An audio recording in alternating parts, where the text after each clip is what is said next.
ಸಂಜೆಗೆ ನಾವು ಕೂತು, ಯಾಕಂದ್ರೆ ಅಂದ್ರೆ ಕೂತು ನೆಕ್ಸ್ಟ್ ಸ್ಟೆಪ್ ಅಮರ ಉಪವಾಸ ಪ್ರಾರಂಭ ಮಾಡಬೇಕು ಅನ್ನೋದು ತೀರ್ಮಾನ ಆಗೈತಿ. ಯಾರು ಏನು ಅನ್ನೋದು ಇದು ತೀರ್ಮಾನ ಆಗಿದೆ. ನಾವು ಆಸ್ ಅರ್ಲಿ ಆಸ್ ಪಾಸಿಬಲ್ ಅಂತ ಇದೆ. ಸರ್ವೋಚ್ಚ ನ್ಯಾಯಾಲಯ ತೀರ್ಪು ಅದಾವ. ಕೇಂದ್ರ ಸಚಿವರಿಗೆ ಅವ್ರಿಗೆ ಹೇಳಿದ್ವಿ ಆಸ್ ಅರ್ಲಿ ಆಸ್ ಪಾಸಿಬಲ್. ಹೌದಲ್ಲಿ ಒಂದು ದಿನ, ಒಂದು ತಾಸು, ಒಂದು ದಿನ, ಒಂದು ದಶಕ, ಒಂದು ಶತಮಾನ ಅಥವಾ ಸೂರ್ಯಚಂದ್ರ ಇರೋವರಿಗೆ ಗೊತ್ತಾಗಬೇಕು.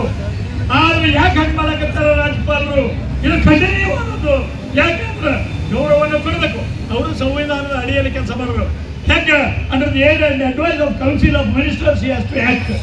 ಅಂದ್ರೆ ಹೋರಾಟವಾಗಿ ಪರಿವರ್ತನೆ ಮಾಡ್ತೇವೆ, ಉಗ್ರವಾಗಿ ಹೋರಾಟವನ್ನು ಪ್ರಾರಂಭ ಮಾಡ್ತೇವೆ.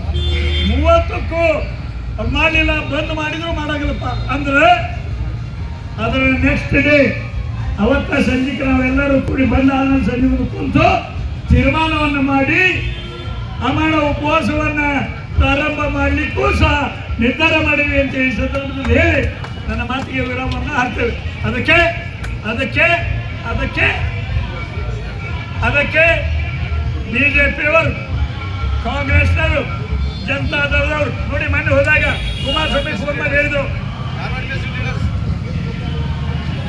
ಕುಮಾರಸ್ವಾಮಿ ಅವರು ಕೇಂದ್ರ ಸಚಿವರು ಹೇಳಿದ್ರು ಇಲ್ಲ ಆಗಬೇಕದು, ನಾನು ಯಾರಿಗೆ ಮಾತಾಡ್ತೇನೆ ಅಂದ್ರು. ಪತ್ರಿಕೆಯಲ್ಲಿ ಬಂತು.